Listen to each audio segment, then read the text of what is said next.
Kevin here. I'm going to go straight in. I've created a torus and a sphere, and I am going to make them the same radius so that one can fit into the other. When I've done my cutting, I can smooth off the ends basically. Now what I'm making here is a question mark, and this is to go on Rimeru, the slime's head. So I'm just preparing it, as you can see. Now if you look at the settings at the bottom, you will see that I've turned off all the snapping so that I can move things freely and line them up by eye. I have not had any training or anything on Tinkercad, as it will probably become obvious, and at this particular moment I am having trouble discovering whether or not I actually know the difference between radius and diameter. I set the radius to the diameter, that didn't work, and I've now reset it. So this will be the bottom swing of the question mark. Tinkercad is free. It's a very good introduction to 3D modelling. It's very basic. It's also quite powerful. It doesn't just do 3D modelling. It does other things like Minecraft blocks, circuits, and all sorts of bits and pieces. So what am I doing now? I'm using holes to cut the ends so that they line up together, so that I can push them together. Obviously, as long as they're at the same angle, they should match. Just going to check that out. As I say, I've turned off the any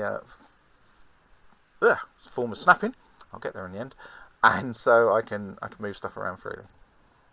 Now, next thing I'm going to do is the down part of the question mark. So I'm just going to use a simple cylinder for that. Obviously, I need to rotate it so that it's in the right direction, which for some reason I have a little bit of problem with. And it's floating, but I don't think I've noticed that yet. So, you know, in a second it will suddenly occur to me, and then I'll drop it onto the floor. Definitely not going to notice if I stay on top, am I? Right, okay, so here I am doing the line up for it. And just making sure that, yep, that's going to fit nicely. And now I've worked out, yes, I'm floating. So I'm now going to move it about a bit for some reason, and then lower it down to the floor so that it's the same as the rest of the shape. Now, the next thing I'm going to do is line it up, and then I'm going to grab myself a hole to cut the bit off the bottom of the blue shape. Now, I'm going to mess this up because even though I'm going to rotate it, I'm going to get it at the right angle and fit it. What I could have done is just join the blue shape and the hole, and then I wouldn't have to move the orange shape. But for some reason I decided I'd move the orange shape out of the way before joining them. And now I'm going to put the orange shape back. And again, make sure the two have some overlap. It's all too easy, especially when you're printing, to put things so they're actually touching each other but not actually connected. So I tried to make sure that my shapes overlap. Right, here's the ball at the bottom. I need two balls, so I'm going to have to duplicate this. There you go, I suddenly realised that I've got to do that. And let's pop this one back in. As you can see by the little blue bits, you can see when the shapes overlap. And it's normally quite smooth. We're doing this low poly, so we're not going to go into Blender or Fusion and actually smooth the surfaces. We're just going to print it out as it is. But when we import this later, we'll reduce the size as well so that our slime doesn't have to be too big.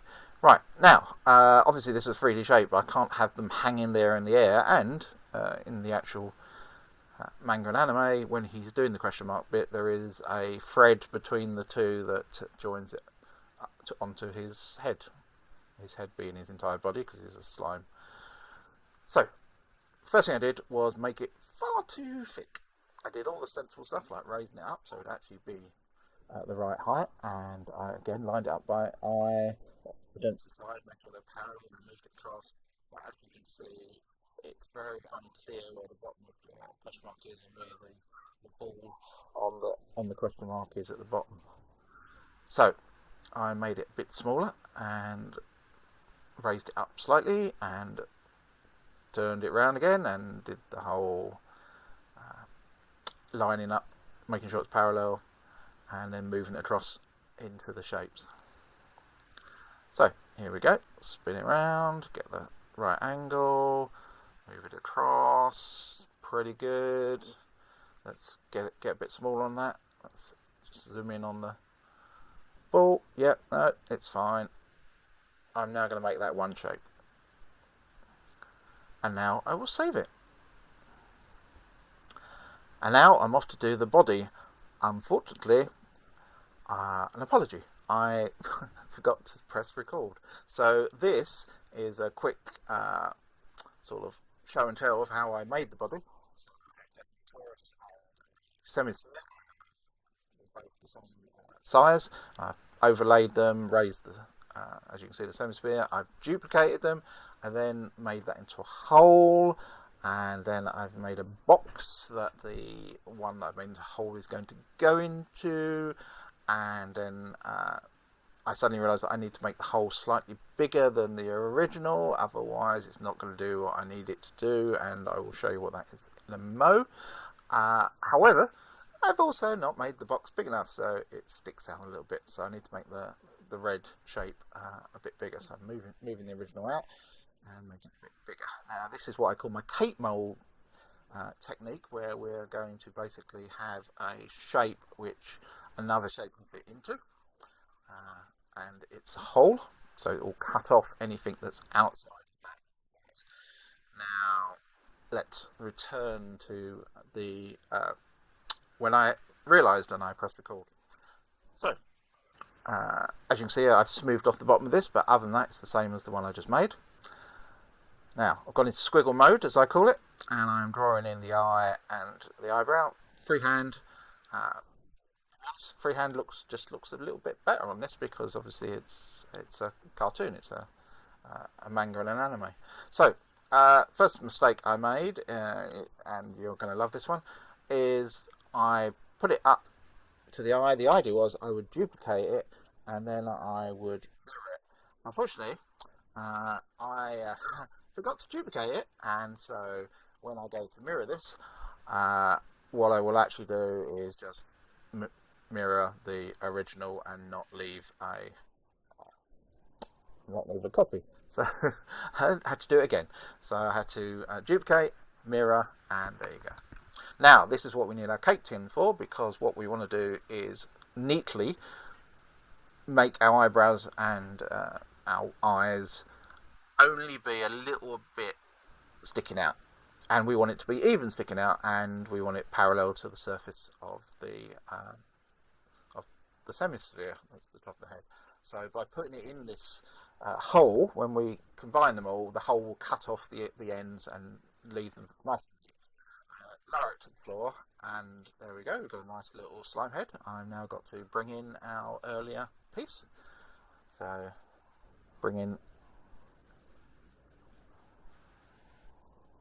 In it comes, there we go. As you saw, I reduced it slightly in size, and now I'll show how inept I am at this, because it's going to take me forever just to do a very simple line it up parallel with the front, the eyebrow part, and then stick it to one side. So here I am working on the height, and as you can see, it is sort of twisted at a bit of an angle. It needs to be straight. So let's go bit closer. Yep, that looks good. However, we need to twist it around a bit, so let's move that around. There we go, that looks better. Now twist it to the side to give it a nice jaunty angle. Put it across the side, and there we go. Let's select everything and join it up and group it into one shape, save it and print it. And I forgot to show any pictures of it printing, so we'll go straight to it curing. As you can see, a low medium poly shape, which I then painted up and put in his own little forest. And that's it, folks. So please like and subscribe. Thank you.